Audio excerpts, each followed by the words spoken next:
बेशकीमती होता है। और प्रभात में मैंने आपको एक वाक्य कहा था, हर क्षण हर दिन हमारे लिए सेवा और आंदोलन की दृष्टि से उपलब्धियों से भरा हुआ होना चाहिए। हम शाम को जब सोएं तो संतुष्ट होकर के सोएं कि जिसके लिए विधाता पिता परमेश्वर ने इस धरती पर मुझे जन्म दिया, मैंने प्रामाणिकता के साथ सेवा की है और भगवान का साम्राज्य इस धरती पर प्रतिष्ठापित करने के लिए जो मुझ पर जिम्मेदारी है उसको भी मैंने पूरे पराक्रम से निभाया है। यह तभी हो सकता है जब एक एक पल हम जागरूक हों, ना हो कुछ पाने के लिए नहीं। देश की एक सबसे बड़ी पत्रिका ने मुझे कुछ सम्मान दिया, वो आगे शायद कुछ प्रकाशित होने वाला है। तो मुझसे कहने लगे, बाबा जी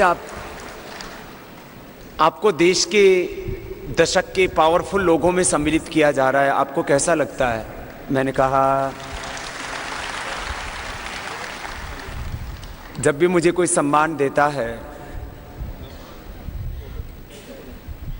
तो मुझे वो गांव की धूल भरी गलियां और वो बचपन का वो गुमनाम मेरा नाम, वो सब याद आता है। और मैं हमेशा यही सोचता हूं कि जिंदगी में चाहे कितना भी यश, कितनी भी प्रतिष्ठा मिले, हमारे पांव हमेशा जमीन पर टिके रहने चाहिए, इसको कभी नहीं भूलना।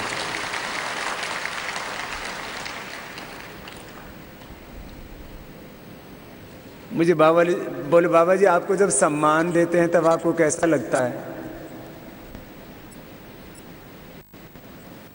मैंने कहा, एक क्षण के लिए लगता है किसी ने सम्मान दिया है, क्योंकि मैं जिंदा हूं इसलिए इतना तो अनुभव होता है। लेकिन एक क्षण का सम्मान फिर जिंदगी भर के लिए एक बहुत बड़ी जिम्मेदारी दे देता है। इसलिए मैं सम्मान को अपनी जिम्मेदारी, अपने दायित्व के रूप में लेता हूं कि जो करोड़ों लोग मुझ पर विश्वास कर रहे हैं उनके विश्वास के ऊपर कभी भी चोट ना लगे, ये मेरी जिम्मेदारी है, जवाबदेही।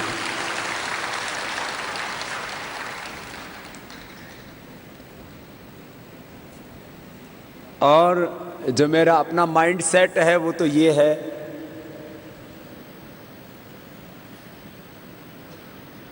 लगभग 2 दशकों से सार्वजनिक जीवन में जो मुझे भगवान ने दिया और जो मुझे देश और दुनिया के करोड़ों लोगों ने मुझ पर विश्वास करके मुझे अर्पित किया, मैं हमेशा कहता हूं मेरा संपूर्ण अस्तित्व करोड़ों लोगों के सहयोग से निर्मित हुआ है, क्योंकि मैं घर से अकेला चला था, कुछ भी नहीं था मेरे पास। विरासत में मुझे मनुष्य का जन्म मिला है, विरासत में मुझे कोई प्रसिद्धि, प्रतिष्ठा, ऐश्वर्य, नाम, यश, कीर्ति, ब्रांड नहीं मिला। जो मुझे मिला वो करोड़ों लोगों की बदौलत मिला और उन्हीं के लिए मैं उसको मानता हूं।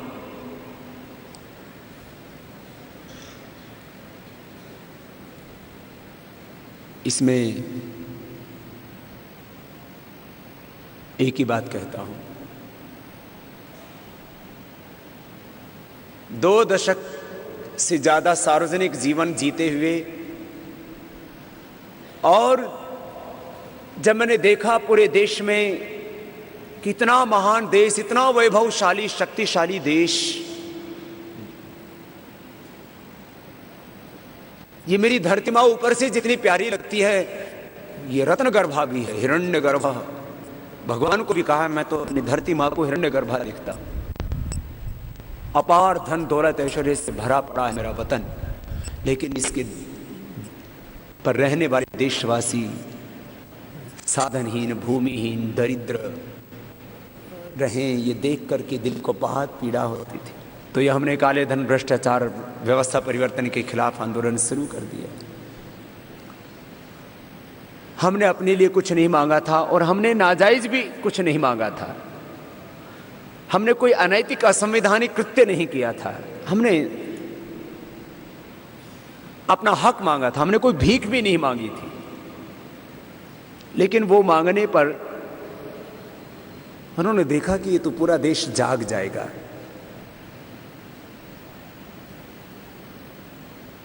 तो बोले ये बाबा बहुत पावरफुल हो गया है,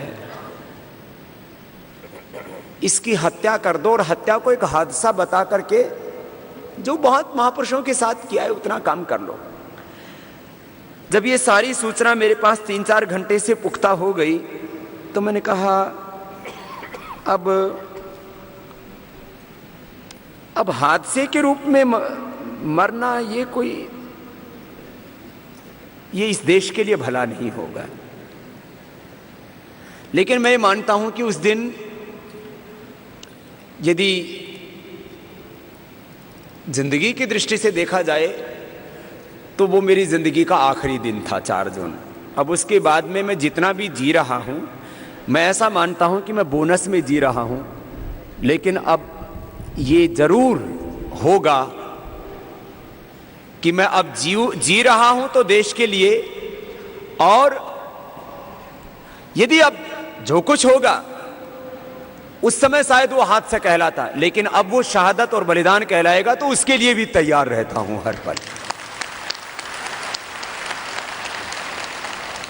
और सेवा और आंदोलन के सिवा,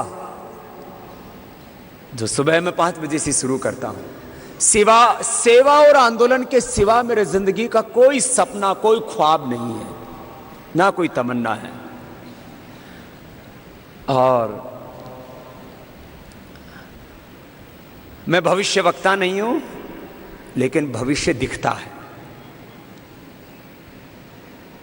भारत का भविष्य मुझे आप में दिखता है, भारत का भविष्य मुझे देश के 121 करोड़ लोगों में दिखता है, और भारत का भविष्य इस वर्तमान चुनौती और विरोधाभासों से भरे हुए इस समय में दिख रहा है कि अब अंधेरा छटने वाला है, उजाला आने वाला है, और वो हम अपने आंखों से देख पाएंगे। ये मैंने आपको एक विचार रखा। अब जो कुछ चल रहा है आंदोलन के तौर पर, सेवा के तौर पर, इस पर पूरी दुनिया की निगाहें हैं और चर्चा हो रही है अब क्या होगा आगे भविष्य में।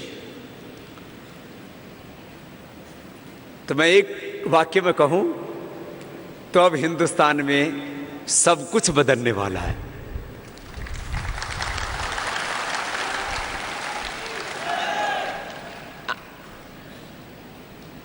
अब इस हमारी आइडियोलॉजी को लेकर के कोई प्रश्न चिन्ह रहा नहीं है, क्योंकि हमारी आइडियोलॉजी हमने बता दी है सबको।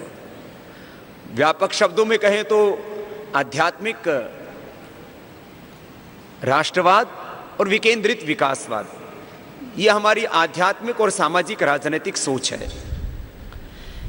यदि एक 2 शब्दों में इस बात को कहा जाए तो भारतीय राष्ट्रवाद। अब इस पूरे आंदोलन से जुड़े हुए एक एक प्रश्न को कुरेदा जाए और उसका उत्तर ढूंढा जाए तो वो बहुत व्यापक होगा। अब घरों में, गांवों में, गलियों में, मोहल्लों में, देश के जो नीति निर्धारकों में इन सब मुद्दों को लेकर के चर्चाएं हो रही हैं। इसके ऊपर आज का संवाद रखा गया है, तो इसको हम क्रमशः आगे बढ़ाएंगे और किस तरह से ये बात बहुत दूर तक जानी है आगे, और व्यक्तियों और संगठनों का इसमें किस तरह का भाव रहना है,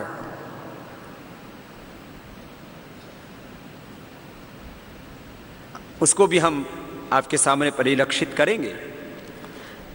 लेकिन उससे पहले आज हमारे बीच में हर दिन की भांति जैसे महापुरुष आते हैं, वरिष्ठ समाज के मार्गदर्शक, जिनकी बहुत बड़ी भूमिका रही है समाज में, क्योंकि गीता में भी भगवान श्री कृष्ण कहते हैं यद विद्याचरति श्रेष्ठ तत्तदेवितरो जनः। जिनको समाज अपना आदर्श मानता है, आइकॉन अपना आइडियल मानता है, उनकी बहुत बड़ी भूमिका होती है, उनसे बहुत बड़ी अपेक्षाएं भी होती हैं। आज हमारे बीच में जिन्होंने शिक्षा के क्षेत्र में एक बहुत बड़ा कीर्तिमान स्थापित किया और इसकी दशा और दिशा को सुधारने के लिए कि शिक्षा जो है वो खाली उसके साथ आर्थिक दृष्टिकोण ही नहीं जुड़ा होना चाहिए। शिक्षा का मूल संबंध मूल्य और आदर्शों से होना चाहिए, सिद्धांतों से होना चाहिए, संस्कारों से होना चाहिए, चरित्र निर्माण से होना चाहिए, मूल संबंध। उसके परिणाम के रूप में बहुत सी चीजें हो सकती हैं, उसमें एक पक्ष आर्थिक पक्ष भी हो सकता है। तो शिक्षा के क्षेत्र में जिन्होंने बहुत प्रामाणिकता से कार्य किया और एक आदर्श स्थापित किया राष्ट्र में, ऐसे हमारे राजपूत जी हमारे साथ में हैं, उनका भी सबकी ओर से बहुत बहुत अभिनंदन है। और उनके साथ साथ श्री अशोक मिश्रा जी जो IIT के दिल्ली में अभी जो है डायरेक्टर भी, बहुत बड़ा कार्य उन्होंने किया है IIT के क्षेत्र में, मुंबई में है। उनका श्री मिश्रा जी का भी एक बार हम पूरे पतंजलि योगपीठ परिवार की ओर से बहुत बहुत अभिनंदन करते हैं। राजपूत जी तो कई बार आ चुके हैं इस मंच पर। अशोक मिश्रा जी जो बहुत ऊंचा भाव रखते हैं, मुझसे पहले मिल चुके हैं। बजाज जी, राहुल जी के साथ उनके बहुत अच्छे संबंध हैं और क्योंकि वो हमसे भी बहुत प्यार करते हैं, बहुत आस्था रखते हैं। और पूज्य स्वामी सुमेधानंद जी महाराज जो बहुत प्रामाणिकता से पिछले करीब 3 दशकों से समाज की सेवा कर रहे हैं। राजस्थान उनका मुख्य क्षेत्र है सेवा का, वैसे पूरे देश भर में वो जाते हैं। वो भी हमारे इस आज के समारोह में आए हैं, उनका भी एक बार सब की ओर से बहुत बहुत अभिनंदन है। आगे कई इनके उद्बोधनों के साथ ही और हमारे कुछ और कार्यकर्ता हैं, भाई जयदीप जी से मैं कहूँगा कि अभी का ये कार्यक्रम आगे इसको संचालित करें। पूज्य स्वामी जी महाराज के पावन चरणों में कोटिशा नमन करते हुए शिक्षा पद्धति में किस प्रकार वह शिक्षा पद्धति मूल्य से जुड़ी हो, संस्कृति और मर्यादा से जुड़ी रहे, इसके लिए एक ऐसा व्यक्तित्व जिसने बहुत बड़ा संघर्ष किया और अंततोगत्वा वो संघर्ष सफल हुआ, ऐसे एक संघर्षशील और सफल व्यक्तित्व को आपके सामने मैं आमंत्रित कर रहा हूं, जो NCERT के पूर्व निदेशक रहे हैं प्रोफेसर JS राजपूत जी। आपकी जोरदार करतल ध्वनियों के मध्य में प्रोफेसर JS राजपूत जी वे अपनी बात रखेंगे शिक्षा को लेकर। अभी 2 शब्दों का स्वामी जी ने प्रयोग किया, सेवा और स्वावलंबन। सेवा से बड़ा कोई मूल्य नहीं है, स्वावलंबन की स्थिति में आने से बड़ा कर्तव्य नहीं। मैं यहाँ बैठकर ये देख रहा था कि क्या हम सब लोग एक प्रश्न का उत्तर नहीं ढूंढ रहे हैं। हम कौन हैं, हमसे क्या अपेक्षाएं हैं, हमारी क्या कमियां हैं और कैसे उन्हें हम दूर कर सकते हैं। मैं कई बार सोचता हूँ कि मेरे देश में ऐसा क्यों है कि अगर मैं कहूँ कि भारत की संस्कृति वैदिक संस्कृति है, उस भारत की संस्कृति का आधार वैदिक संस्कृति है, तो मुझे सांप्रदायिक क्यों कहा जाता है। इस प्रश्न का उत्तर आपने भी सोचा होगा। मैं अगर भारत की संस्कृति का, संस्कृत वाङ्मय का, प्राचीन भारत का, विश्व सभ्यता में भारत के योगदान का, भारत के चिंतन का, भारत के आध्यात्म का जिक्र करता हूँ, तो तुरंत मेरी तरफ इस निगाह से क्यों देखा जाता है कि कहीं ये सांप्रदायिक व्यक्ति तो नहीं। इसका उत्तर ढूंढने की बात है और यही मिलेगा हमें। हमारे उन मूल्यों की बात मिलेगी, उनसे परिचय मिलेगा जिसके आधार पर भारत ने अपनी विशिष्टता बनाई थी। ये विशिष्टता कैसे बनी थी? हमारे मनुष्यों ने जो ज्ञान का अर्जन किया वह दूसरों की सेवा के लिए किया, उनका जीवन संवारने के लिए किया, उनका जीवन सुखी कैसे है उसके लिए किया, सुख का वास्तविक आधार क्या है, अर्थ क्या है, उसे जानने की बात कही। छोटी सी एक संस्कृत की बात है जो अक्सर मैं प्रयोग करता हूँ, विद्या ददाति विनयम। जितना अधिक सीखें उतनी विनयशीलता बढ़नी चाहिए। अगर विनयशीलता नहीं बढ़ी तो सीखने का कोई अर्थ नहीं। विनयादाति पात्रता, विनयशीलता बढ़ने से ही आप पात्र बनते हैं, केवल डिग्री लेने से नहीं बनते। पात्रता धनम आपनोति, धनार्जन अवश्य करिए, मगर सुख में, सुख प्राप्ति के लिए एक बहुत बड़ी बात कही है इसी के अंत में, धनात् धर्मम तथा सुख। धन से सुख नहीं मिलता, सुख केवल सद आचरण करने से मिलता है। ये मूल्य हमारे खून में बने हुए हैं, हमें सबने सिखाए हैं। हमारे हर मनीषी ने, चिंतक ने, साधक ने, वैज्ञानिक ने हमें यही सिखाने का प्रयास किया है। पश्चिम की सभ्यता में उनका कहना है कि यदि धन आ जाता है तो सब कुछ मिल जाएगा।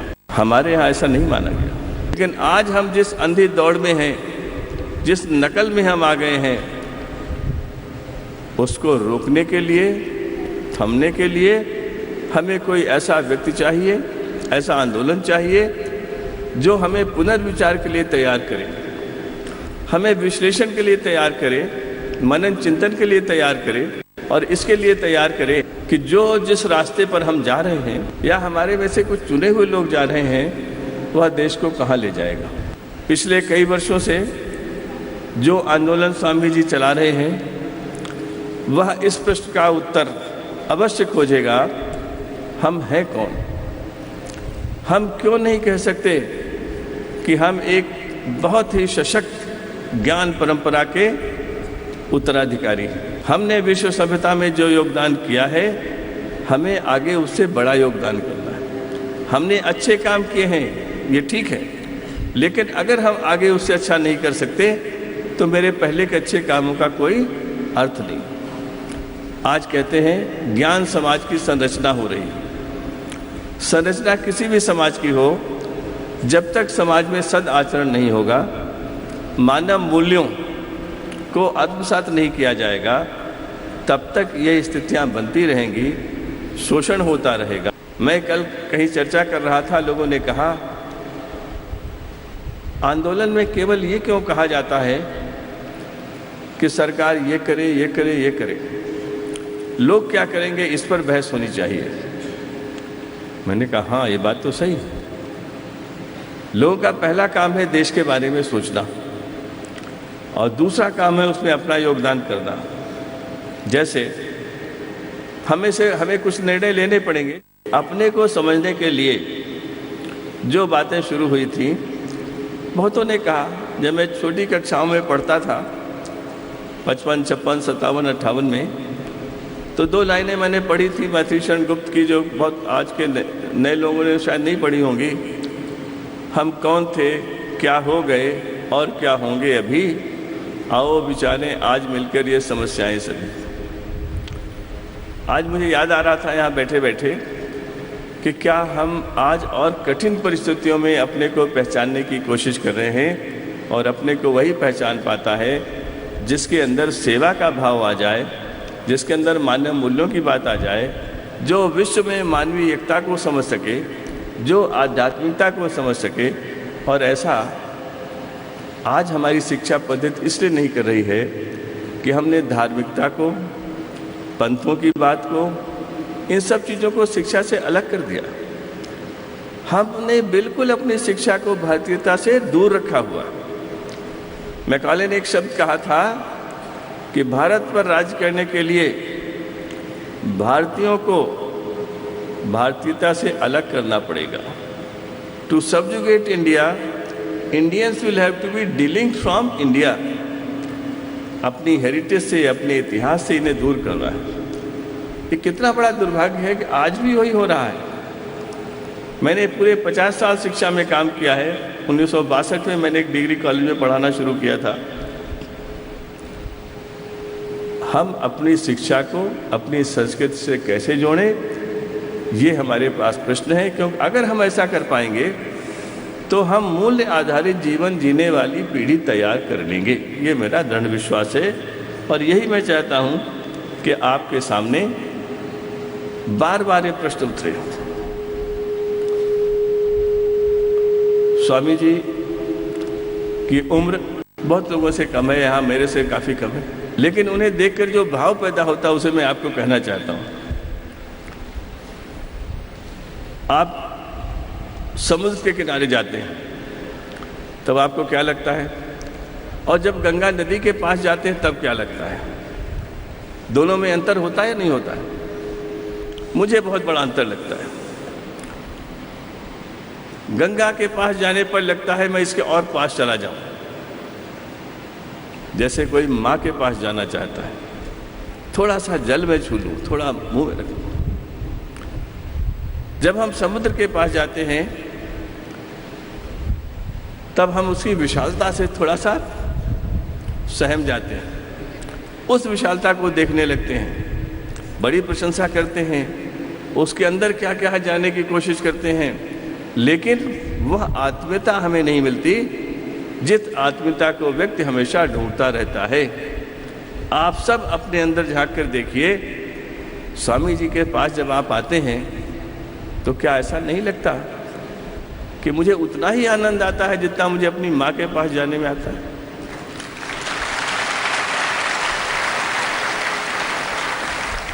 स्वामी जी का यह स्वरूप घर घर पहुंच गया है, हर परिवार में पहुंच गया है, और हर परिवार में जब कोई चर्चा होती है, कोई कहता है अरे मुझे तकलीफ है, अरे मैंने रामदेव जी को सुना था और ठीक हो गई।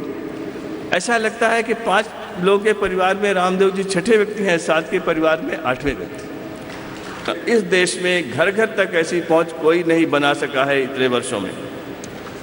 कोई व्यक्ति आपको ऐसा नहीं मिलेगा जिसको भारत के हर घर में जो पहुंच गया हो, और हर घर में जिसके प्रति प्यार हो, अनुग्रह हो, प्यार हो, अनुग्रह हो और उसके साथ चलने की इच्छा हो। ये चीज़ मैंने देखी है और मैं चाहता हूँ ऐसा एक अवसर आया है जब सारा देश जागृत हुआ है, स्वामी जी के साथ खड़ा है, उनके पीछे खड़ा है, और जो छोटी मोटी कमी है वो अगले कुछ महीनों में, कुछ वर्षों में पूरी होगी और ये देश फिर अपने उस स्थान को ग्रहण करेगा जहां पहुंचने की हम सब लोग आशा करते हैं। आपको बहुत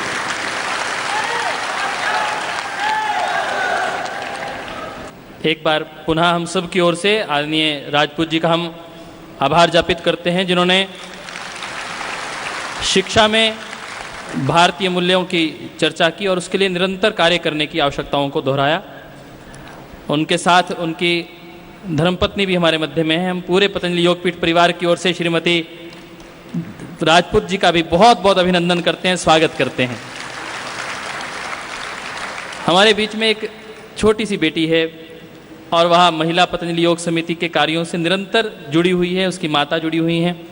कल मैंने सामूहिक मंथन का जो कार्यक्रम था, विचार मंथन कार्यक्रम था, उसमें उस बिटिया को बोलते हुए सुना।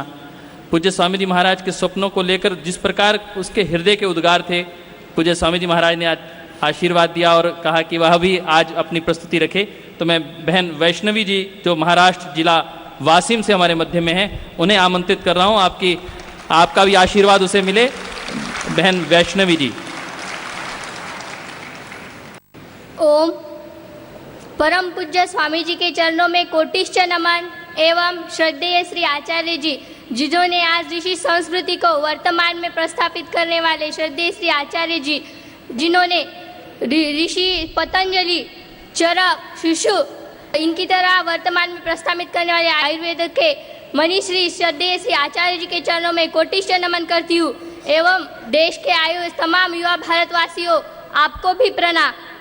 कृष्ण ने जन्म लिया कंस को मारने के लिए, कृष्ण ने जन्म लिया कंस को मारने के लिए, राम ने जन्म लिया रावण को मारने के लिए, और हमारे स्वामी जी ने जन्म लिया इन भ्रष्टाचारियों को मारने के लिए।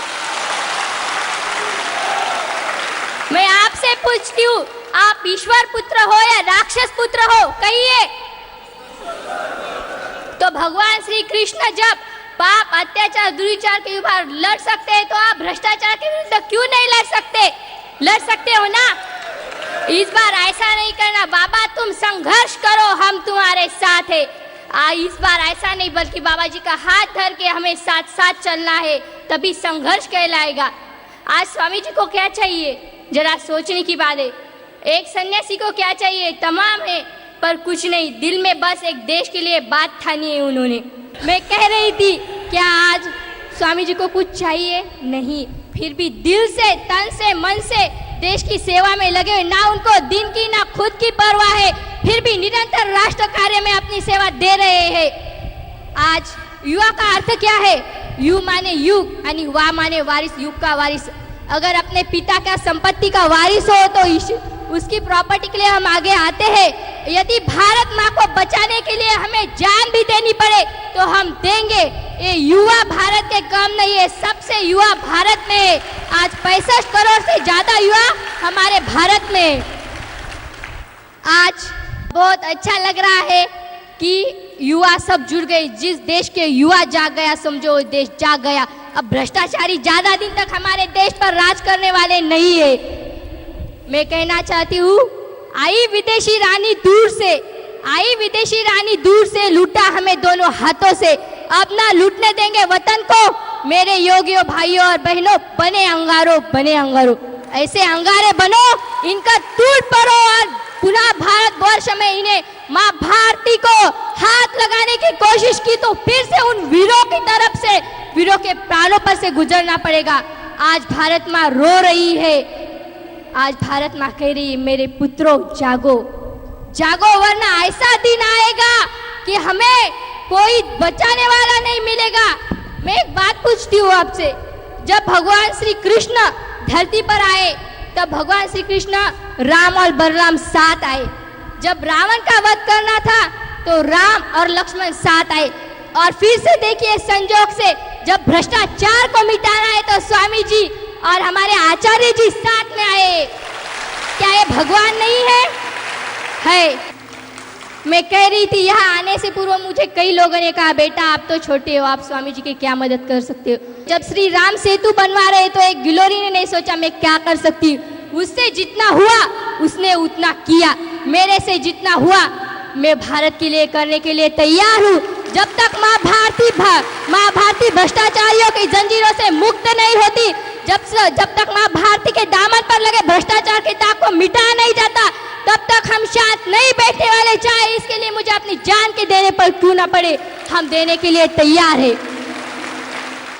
इस परिवर्तन के काल में मुझे अपनी जान भी देनी पड़े तो भगवान के चरणों में बैठ करके कम से कम उनसे आंखें मिलाकर तो कह पाऊं कि हे ईश्वर, आपने मुझे जिस कार्य के लिए भिजवाया था वो कार्य पूरा करके आई हूँ। आपने गुरु का, माता पिता का और इस भारतवर्ष का नाम गौरवान्वित करके आई हूँ। ऐसा कहना पड़ेगा भगवान से, क्योंकि भगवान ने इसी कार्य के लिए हमें भेजा है। हमें समझने की बारी है अब कि हमें स्वामी जी को अकेला छोड़ना है या उनके साथ रहना है। जब स्वामी जी बात करते हैं, एक सन्यासी, एक योद्धा जब दिन रात मेहनत कर करके अपनी जान की बाजी लगा करके काम कर रहा है, तो इन देशवासियों को सोचने की बारी है, इन्हें अकेला छोड़ना चाहिए कि इनका साथ देना चाहिए। जब ऐसे कहते हैं तो जो दिल में लगती है बात, और फिर से युवा भारत कहता है नहीं बाबा जी हम आपका साथ देंगे। 3 जून को आंदोलन होने वाला है। सत्ता के शिखर पर बैठे सिंहासनों को लोगों को ये बता देना है कि तुम भूल रहे हो, आपने माँ भारती के गद्दारी कर से कुछ नहीं मिलने वाला, ताकि मरने के बाद फिर से अपने माँ भारती के गोदी में ही सोना है, कहीं और नहीं जाना। ये बात उनको याद दिलानी है हमें फिर से, ताकि ये भूले नहीं। और एक बात कहना चाहती हूँ अपने देशवासियों, आज सब साथ में आइए, स्वामी जी का साथ दीजिए और फिर से भारत को विश्व गुरु बनाइए।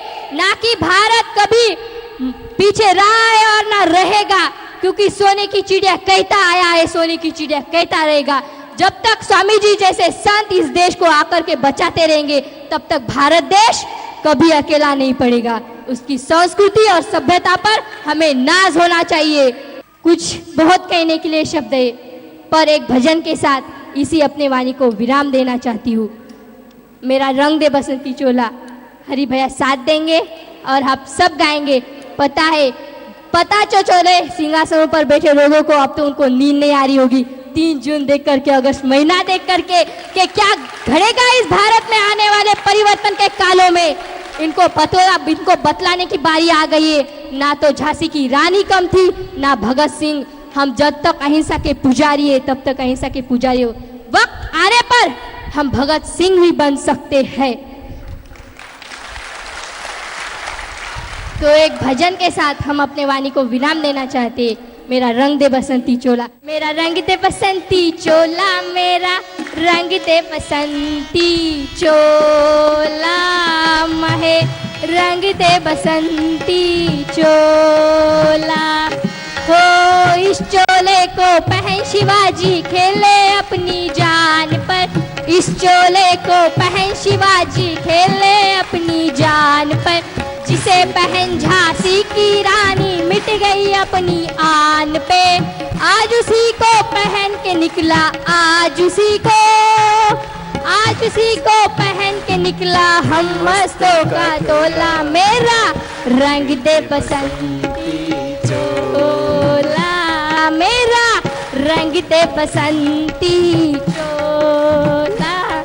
एक बार भारत माता के साथ आप उच्चारण के साथ समापन होगा। भारत माता की, भारत माता की, वंदे वंदे, इनकलाब इनकलाब।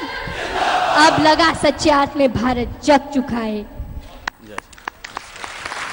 बहुत ही प्रबुद्ध व्यक्तित्व हमारे मध्य में है। आज हम सब की ओर से, पतंजलि योगपीठ भारत स्वाभिमान के सब कार्यकर्ताओं की ओर से श्रीमती एवं श्री प्रोफेसर अशोक मिश्रा जी का हम बहुत अभिनंदन करते हैं, स्वागत करते हैं। और मैं उन्हें आमंत्रित करता हूं कि वह भारत ने पहले तो अपनी तकनीकी क्षेत्र में बहुत सी उपलब्धियां हासिल की हैं, वर्तमान में भारत किस प्रकार की तकनीकी क्षेत्र में उपलब्धियां हासिल कर रहा है, अग्रसर हो रहा है, उसकी विषय में अपना उद्बोधन देंगे प्रोफेसर अशोक मिश्रा जी। परम पूज्य बाबा रामदेव जी, आपको मेरा सादर प्रणाम। जितने अतिथिगण यहाँ पे आज मौजूद हैं, इतना जोश मुझे दिखाई दे रहा है, आप सबको मेरा प्रणाम। आज की तारीख में हमारे यहाँ 50 लाख बच्चे साइंस में 12th करते हैं। आप इसको जरा अनुमान करिए, 50 लाख जो है ये कई कंट्रीज, कई देश जैसे न्यूजीलैंड है या ऑस्ट्रिया है, उनकी पॉपुलेशन से भी ज़्यादा है। उनके यहाँ 50 लाख लोग ही नहीं है, हमारे हर साल 50 लाख बच्चे साइंस करते हैं। अगर उसमें से 10% भी हम कहते हैं कि ये बहुत सर्वश्रेष्ठ है, वर्ल्ड क्लास है, तो हमारे साइंटिस्ट जो हैं सब दुनिया में सबसे अच्छे हम बना सकते हैं। पर हमारे यहाँ डिफ़िकल्टी क्या है, हमारे यहाँ क्या जो हमें आगे का चैलेंज लेना है कि हमारी साइंस और टेक्निकल एजुकेशन को बढ़ावा देना है। आज की तारीख में अगर देखें तो IITs हैं, पहले 7 थे, फिर अब 15 हैं, लेकिन इतनी बड़ी आबादी को देखते हुए, इतने ज़्यादा बच्चे जो निकलते हैं उनको देखते हुए ये संख्या बहुत ही कम है। आज करीब 8 लाख बच्चे इंजीनियरिंग पास करते हैं, लेकिन हाई क्वालिटी के बहुत कम हैं। इसलिए हमारा जो लक्ष्य होना चाहिए आगे के फ्यूचर के लिए, आगे को देखते हुए, कि हमें अपने एजुकेशन का लेवल बहुत ही ऊपर करना पड़ेगा पूरे देश में। अब जो लोग बहुत अफोर्ड कर सकते हैं वो तो अपने बच्चों को बाहर पढ़ने भेज देते हैं, लेकिन हमें अपने देश में ये दिखा के करना है कि हम अपने बच्चों को अपने आप पढ़ा के सबसे जो एडवांस नेशंस है उनसे हम टक्कर ले सकते हैं। ये हमारी education, science education high school level पे और कॉलेज लेवल पे और टेक्निकल एजुकेशन हायर लेवल पे, इसके ऊपर हमें सबसे ज़्यादा ध्यान देना पड़ेगा। और स्वामी जी, यही हमारा वर्तमान है कि हमारे जो फ्यूचर है, हमारा जो चैलेंज है वो कि हम सबसे बढ़िया साइंटिस्ट, इकोनॉमिस्ट जो भी बनाएं वो हमारे देश से ही निकल के दुनिया में कुछ करके दिखाएं। ये हमारा लक्ष्य होना चाहिए। 2 शब्द मैं अपने कहूँगा, जो मैंने IIT बॉम्बे में IIT बॉम्बे ही बोलते हैं, मुंबई तो शहर का नाम है लेकिन IIT का नाम IIT बॉम्बे ही है। उसमें जब मैंने जाके ज्वाइन किया था 2000 में, तो बहुत नाम था IITs का कि अपने बच्चे निकलते हैं वो अपना सब बड़ी बड़ी पोस्ट में लगे हुए हैं और अच्छी अच्छी पोस्ट में अच्छी अच्छी नौकरियों में हैं। लेकिन हम कहते थे कि हम जो सबसे बढ़िया इंस्टीट्यूशन इंडिया विश्व में है जैसे MIT या कैम्ब्रिज यूनिवर्सिटी, हम उनसे पीछे क्यों हैं। तो उसमें हम लोगों ने मिलकर ये निकाला कि हमारी पढ़ाई करने का ढंग, पढ़ाने का ढंग तो बहुत अच्छा है, लेकिन हमारा जो रिसर्च है वो उतना अच्छा नहीं है। तो जब मैंने ज्वाइन किया था तो 600 PhD स्टूडेंट थे। जब मैंने छोड़ा 2008 में 2008 में तो 1500 PhD स्टूडेंट्स हैं। आज यही PhD स्टूडेंट्स रिसर्च करके हमारे देश की साइंस और टेक्नोलॉजी को आगे ले जा रहे हैं। यही हमारा लक्ष्य होना चाहिए कि हमें जितना अच्छा हम बच्चों को पढ़ा सकें एजुकेशन में और उनको ये शिक्षा दें कि कुछ तो नया करके दिखाओ। अगर 50 लाख बच्चे हर साल निकल रहे हैं और उसमें से 5 लाख भी हमारे वर्ल्ड क्लास के हैं और 10 साल में वो 50 लाख हो जाएंगे, 20 साल में 1 करोड़, ये बच्चे जो हैं ये इनको हमें ये शिक्षा देनी चाहिए कि तुम कुछ अपने देश के लिए करो जिससे कि हमारा देश सर्वश्रेष्ठ देश बने। थोड़ी सी भ्रष्टाचार के ऊपर बात हुई है और ये भी शिक्षा के क्षेत्र में है। हमने IIT में ह्यूमन वैल्यू सेल बनाया था जिसमें बच्चों को बताते थे कि किस तरह से अपने मन की शांति करो, अपने मन को शुद्ध करो, जिससे कि अपने दिमाग के अंदर गंदे भाव ना आए। गंदे भाव आने से ही भ्रष्टाचार बढ़ता है। कोई पैदा तो नहीं होता भ्रष्टाचारी करने के लिए, लेकिन अगर उसको बच्चे को या युवक को अच्छी शिक्षा मिले। शिक्षा कहाँ से मिलती है? स्कूल से या माँ बाप से। अगर माँ बाप और स्कूल ये शिक्षा दें कि ये गलत काम है, ये मत करो, तो भ्रष्टाचार अगर हमारी शिक्षा से ही हो तो भ्रष्टाचार अपने आप ही निकल जाएगा। तो हमें ये सबसे ज़्यादा इसके ऊपर जोर देना चाहिए।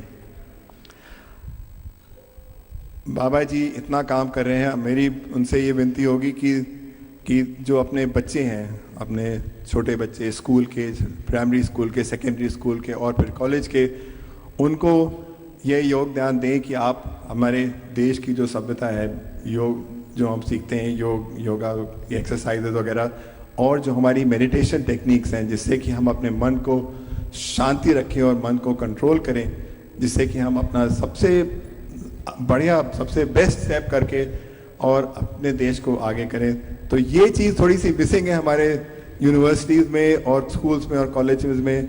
अगर बाबा जी इस क्षेत्र में भी थोड़ा ध्यान देंगे तो कोई चीज़ नहीं है जो रोक सकती है अपने देश को सबसे बढ़िया देश, नंबर 1 कंट्री बनाने के लिए।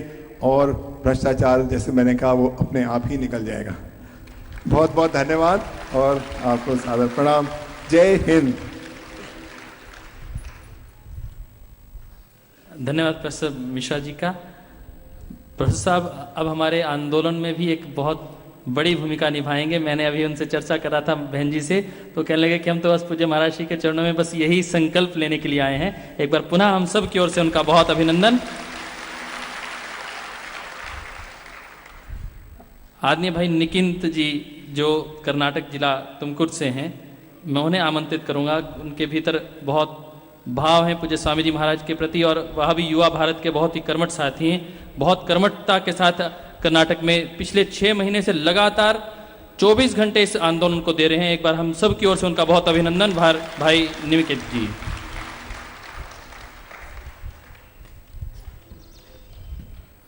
परम पूज्य स्वामी बाबा रामदेव जी महाराज का चरणों में मेरा कोटि कोटि प्रणाम है। मैं इस मंच पर आने का पहले मेरा प्रदीप जी का बोला, क्या तो प्रदीप जी मेरा हिंदी उतना अच्छा नहीं है, मेरा सामने कौन कौन बैठा है ये सब एक एक शिवाजी की तरफ बैठा है, इसके सामने मैं कैसा मेरा हिंदी में बात करना, ऐसा मैं बोला। सो मेरा हृदय में, मेरा दिल में बहुत डर होता है, ऐसे में बोला। इसीलिए मेरा प्रदीप जी बोला, अरे डर मत ना, आप किसी को सामने खड़ा है ना, इस देश का एक अति धीर संत है ना, परम पूज्य स्वामी रामदेव जी महाराज, इसको सामने खड़ा है, आप डर का बात नहीं है, बात करो। क्योंकि इस सब वालों है ना, ये सब भाषा सुनना वाला नहीं है, ये सब भाव सुनना वाला है, देशभक्त लोग है, ऐसा बोला। इसीलिए मैं बात करता हूं, कृपया क्षमा करो, मेरा हिंदी इतना अच्छा नहीं है, इसीलिए मैं कन्नड़ में बात करता हूं। क्योंकि आप सब मेरा भाषा को नहीं सुनते हैं, मेरा भाव को सुनते हैं, ऐसा एक विचार है मेरा मन में। और कन्नड़ वाले सुन लेंगे, थोड़ा अच्छा है, थोड़ा थोड़ा कन्नड़ भी तो बोलना चाहिए। सभी भाषाओं का भारत वालों को थोड़ा थोड़ा ज्ञान होना चाहिए। हिंदी वाले सोचते हैं सबको हिंदी आना चाहिए, मैं कहता हूँ हिंदी वालों को भी भारत का सब भाषाएं मेरी तरह से थोड़ा थोड़ा आना चाहिए।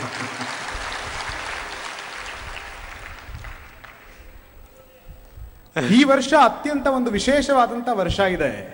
ಈ ವಿಶೇಷ ವರ್ಷ ಏನು ಅಂತ ಅಂದ್ರೆ, ನಾವು ಈ ವರ್ಷ ಯುಗಾದಿ ಹಬ್ಬವನ್ನ ಆಚರಿಸಲಿಕ್ಕೆ ಅಂತ ಹೊರಟಿವಿ। ಯುಗಾದಿ ಹಬ್ಬ ಅಂದ ತಕ್ಷಣ ಮಾರ್ಚ್ 23, ಪ್ರತಿ ವರ್ಷ ಇಷ್ಟು ವರ್ಷಗಳ ಕಾಲ ನಾವು ಯುಗಾದಿ ಹಬ್ಬವನ್ನ ಆಚರಿಸುವಾಗ ಯುಗಾದಿ ಹಬ್ಬ ಬರೀ ಹಬ್ಬವಾಗಿ ಮಾತ್ರ ಉಳಿತಾ ಇತ್ತು। ಆದ್ರೆ ನಾವು ಈ ವರ್ಷ ಯುಗಾದಿ ಹಬ್ಬವನ್ನ ಆಚರಿಸುವಾಗ ಈ ವರ್ಷ ಭಗತ್ ಸಿಂಗ್, ರಾಜ್ಗುರು ಮತ್ತೆ ಸುಖದೇವ್ 3 ಜನ ಕೂಡ ಗಲ್ಲಿಗೇರಿದ ದಿವಸ ಆಗಿತ್ತು। ದೇಶಭಕ್ತರು ಗಲ್ಲಿಗೆ ಉರುಳನ್ನು ಕೊಟ್ಟಂತ ದಿವಸ ಈ ದಿವಸ ನಾವಿವತ್ತು ಹಬ್ಬವನ್ನ ಆಚರಿಸಿದ್ದೀವಿ।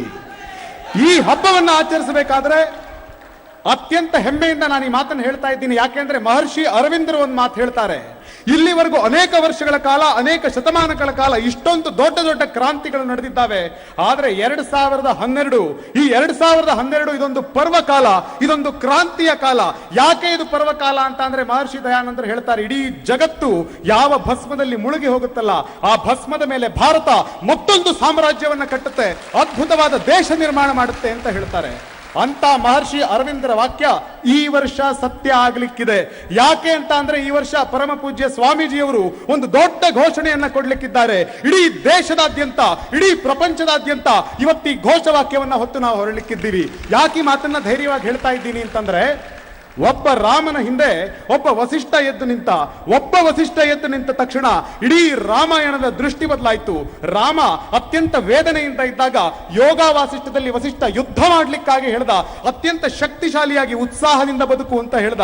ಇವತ್ತು ಒಬ್ಬ ಕೃಷ್ಣನ ಉದಾಹರಣೆ ಅಂತ ತಗೊಳ್ತೀವಿ, ರಣಾಂಗಣದ ಮುಂದೆ ನಿಂತಂತ ಕೃಷ್ಣ ನಾನು ಕೈಯಲ್ಲಿದ್ದಂತ ಗಾಂಡೀವವನ್ನ ಬಿಸಿಟ್ಟು ಹೇಡಿತನದಿಂದ ನಪುಂಸಕತೆಯಿಂದ ವರ್ತಿಸಿದಾಗ ಕೃಷ್ಣ ಹೇಳ್ತಾ, ಬೆಳಗ್ಗೆ ಸ್ವಾಮೀಜಿ ಕೂಡ ಹೇಳಿದ್ರು, ಕ್ಲೈಭ್ಯಂ ಮಾಸ್ಮಗಮ ಪಾರ್ಥ ನೈತತ್ವಯುಪಪದ್ಯತೆ ಅಂತ ಸ್ವಾಮೀಜಿ ಅಷ್ಟು ಧೀರ ಕಂಠದಿಂದ ಹೇಳಬೇಕಾದ್ರೆ, ನನಗೆ ಭಾರತ ಮಾತೆ ಅಂತ ಒಬ್ಬಳು ತಾಯಿ ಇದ್ದಾಳಲ್ಲ, ಆ ತಾಯಿಯನ್ನು ನೆನೆಸ್ಕೊಂಡು ಕಣ್ಣೀರಿಡ್ಬೇಕು, ಆ ತಾಯಿಗೋಸ್ಕರ ಜೈಘೋಷ ಕೂಗಬೇಕು। ಆಗ ಇಡೀ ದೇಶ ಹೇಳುತ್ತೆ, ಭಗತ್ ಸಿಂಗ್ ಈ ತಾಯಿಯನ್ನು ನೆಂದು ಅಳ್ಳಿಲ್ಲ, ಬದಲಿಗಾಗಿ ಭಾರತ ಮಾತೆಗೆ ಜಯಘೋಷ ಕೂಗ್ದ ಅಂತ ಹೇಳುತ್ತೆ। ಅಂತ ತಾಯಿಯ ಮಗನಾಗು ನೀನು ಅಂತ ಆ ತಾಯಿ ಹೇಳಿ ಕಳಿಸಿದ್ಲು। ಇವತ್ತಂತ ಭಗತ್ ಸಿಂಗ್ನ ಸ್ಮರಣೆಯ ಜೊತೆಗೆ ಈ ದೇಶಕ್ಕೆ ನಾವು ಒಂದು ದೊಡ್ಡ ಕೊಡುಗೆಯನ್ನ ಕೊಡ್ತೀವಿ ಅನ್ನೋ ಸಂಕಲ್ಪ ಮಾಡ್ತಾ ನಂದೊಂದೇ ಒಂದು ಪ್ರಾರ್ಥನೆ ಇದೆ, ಸ್ವಾಮೀಜಿಯವರು ದೇಶಕ್ಕೋಸ್ಕರ ಇಡೀ ಬದುಕನ್ನು ಕೊಟ್ಟಿದ್ದಾರೆ। ನಾವೆಲ್ಲ ಕನ್ನಡದವರು, ನಾವೆಲ್ಲ ಇಡೀ ದೇಶದವರು ಸೇರಿ ನಾವು ಒಂದು ಸಂಕಲ್ಪ ಮಾಡೋಣ, ಯಾರಿಗೆ ಬದುಕನ್ನ ಕೊಡೋಕ್ ಸಾಧ್ಯ ಆಗುತ್ತೋ ಅವ್ರ ದೇಶಕ್ಕೋಸ್ಕರ ಇಡೀ ಬದುಕನ್ನು ಕೊಡಿ, ಯಾರಿಗೆ ಇಡೀ ದೇಶಕ್ಕೋಸ್ಕರ ಬದುಕನ್ನು ಕೊಡೋಕ್ಕಾಗಲ್ವೋ ಅವ್ರು ಈ ದೇಶಕ್ಕೋಸ್ಕರ ನಮ್ಮ ದಿನನಿತ್ಯದಲ್ಲಿ ಸಿಗುವಂತ 2-3 ಗಂಟೆ ಕೊಡೋಕ್ಕಾದ್ರೆ ಅದೇ ದೇಶಕ್ಕೆ ಅತ್ಯಂತ ದೊಡ್ಡ ಸೇವೆ। ಆ ಸಂಕಲ್ಪವನ್ನ ಮಾಡ್ತಾ ಒಂದು ಸಲ ಉಚ್ಚ ಕಂಠದಿಂದ ಬೋಲೋ ಭಾರತ್ ಮಾತಾ ಕಿ ಜೈ ಘೋಷಣೆ ಕೂಗೋಣ, ಬೋಲೋ भारत माता की जय, बोलो भारत माता की जय, बोलो भारत माता की जय। धन्यवाद।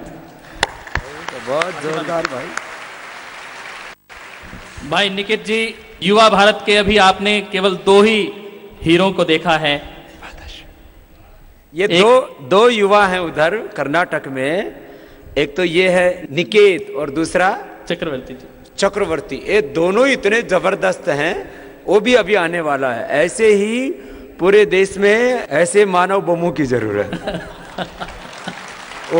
वो तो मानव बम नाश करने वाले बना रहे हैं, ये विकास करने वाले, देश को ऊंचाई पर ले जाने वाले हैं। बहुत बहुत आशीर्वाद बच्चों।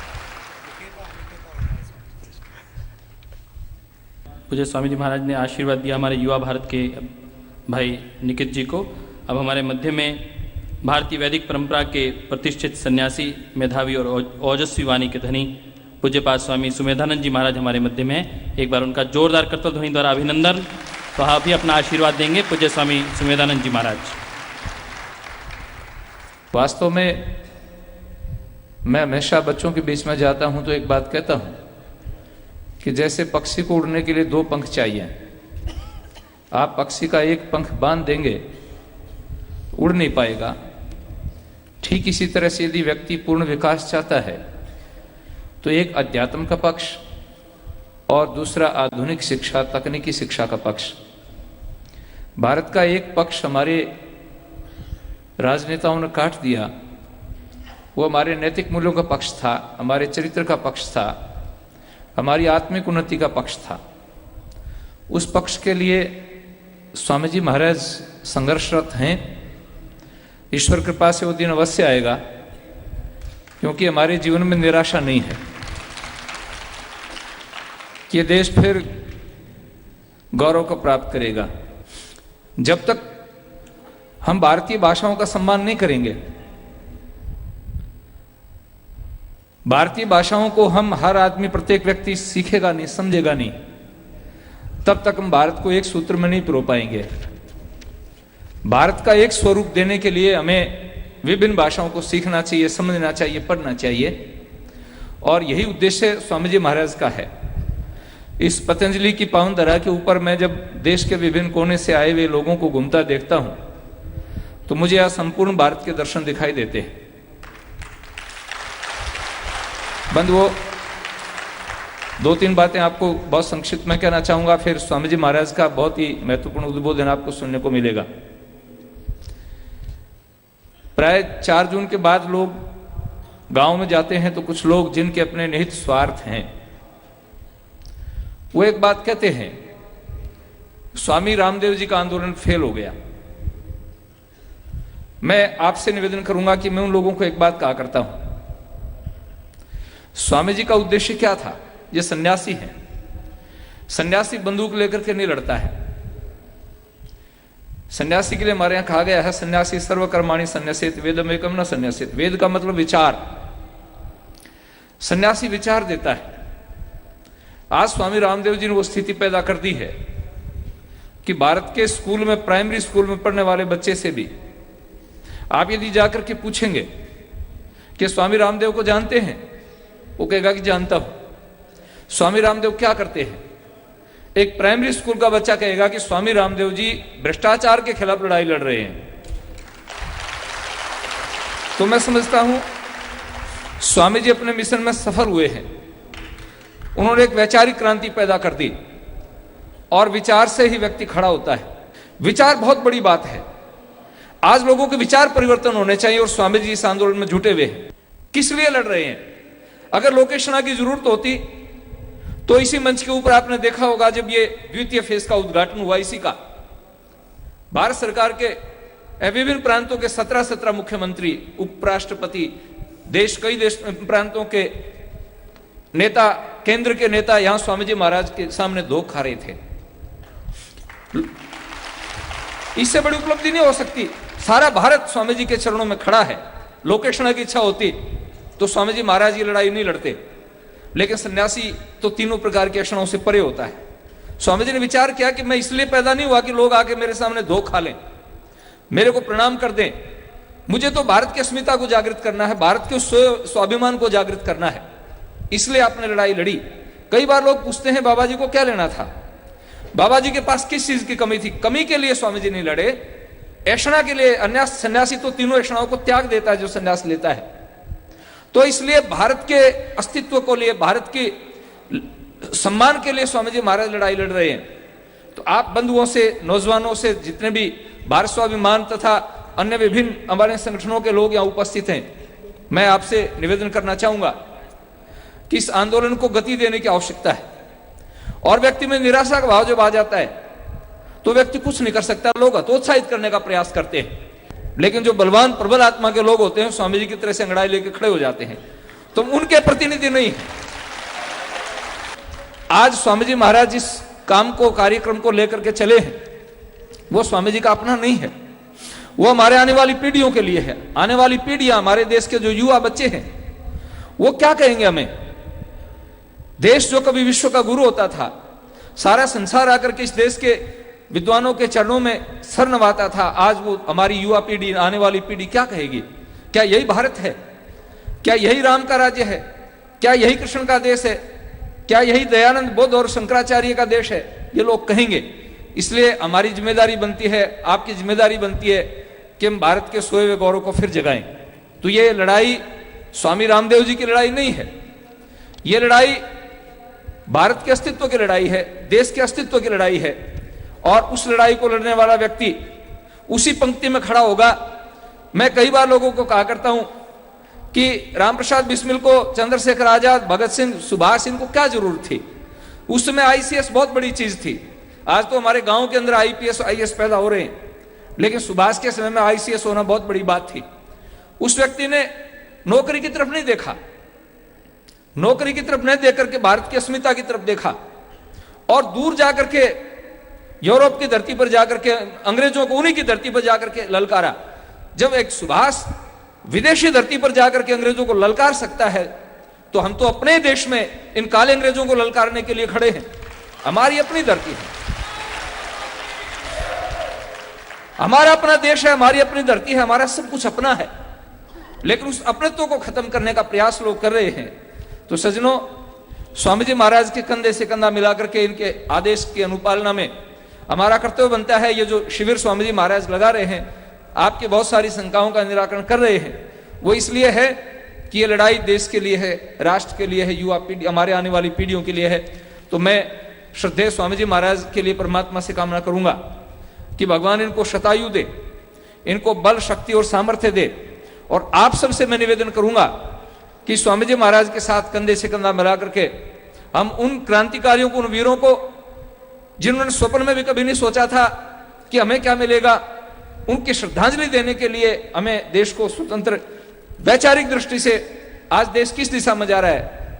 वर्तमान शिक्षा पद्धति हमारे युवाओं को केवल साक्षर कर रही है, शिक्षित नहीं कर रही है। बस ये बात कह के मैं अपनी बात को विराम देता हूं।